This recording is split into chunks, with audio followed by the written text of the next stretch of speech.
Le Sénégal a lancé 2 projets solaires batteries à Thiès et Louga pour une enveloppe de 23 milliards de francs CFA afin de stabiliser le réseau et de développer les énergies renouvelables.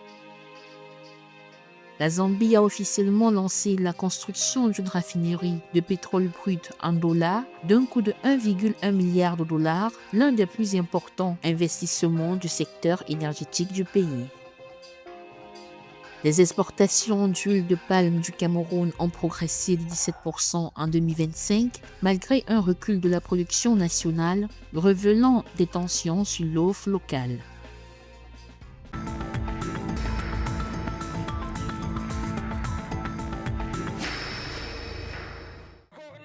Dans sa volonté d'améliorer la stabilité du réseau électrique, le Sénégal, via la Société nationale d'électricité Sénélec, a lancé 2 projets hybrides combinant énergie solaire photovoltaïque et système de stockage par batterie dans les régions de Thiès et de Louga. Avec un investissement de 23 milliards de francs CFA, la Sénélec entend développer à Dias un système de stockage par batterie couplé à une infrastructure solaire existante avec l'appui des partenaires financiers internationaux. La centrale solaire de Dias, déjà opérationnelle depuis 2022, dispose d'une capacité de 23 MW.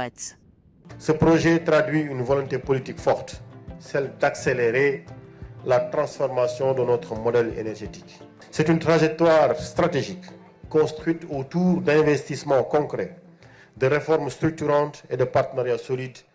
Dans la région de Louga, le second projet lancé à Linguère prévoit la construction d'une centrale solaire de 50 MW associée à un système de stockage de 30 MW pour une capacité de 90 MWh. Ce projet vise à renforcer l'accès à une électricité plus stable dans les zones rurales et accroître la part des énergies renouvelables dans la production nationale.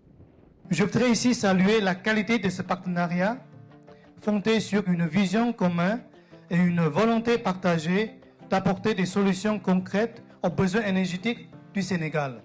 Ces initiatives contribuent à la modernisation du système électrique sénégalais en diminuant la dépendance aux centrales thermiques et en accompagnant la transition énergétique. Les sites de Dias et de Linguère améliorent la stabilité du réseau électrique dans un contexte où le taux d'électrification atteint 84%, avec pour ambition l'accès universel à l'électricité d'ici 2029.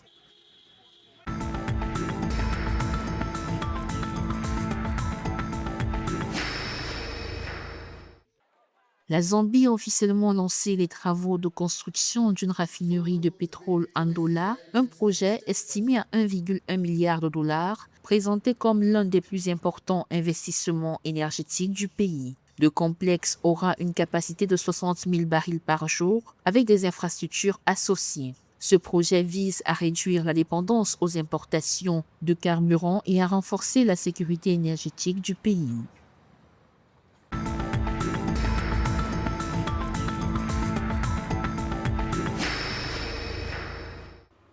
Au Cameroun, les exportations d'huile de palme ont progressé de 17% en 2025, atteignant 177 tonnes contre 152 en 2024, malgré un recul de la production nationale. Cette hausse intervient dans un contexte de déficit structurel de l'offre locale. Pour couvrir la demande intérieure, le pays a intensifié ses importations qui ont dépassé 92 milliards de francs CFA en 2025. Cette situation met en lumière les déséquilibres persistants de la filière entre dynamisme des exportations et insuffisance de la production nationale.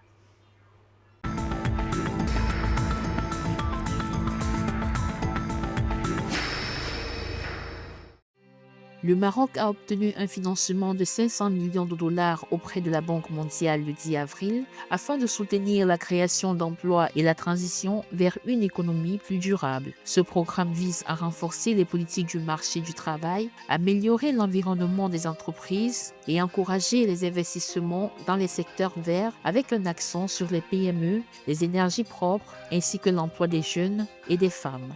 Il devrait permettre de toucher plus de 330 000 demandeurs d'emploi d'ici 2029 grâce au déploiement de programmes actifs du marché du travail et à une meilleure adéquation entre formation et besoins du marché.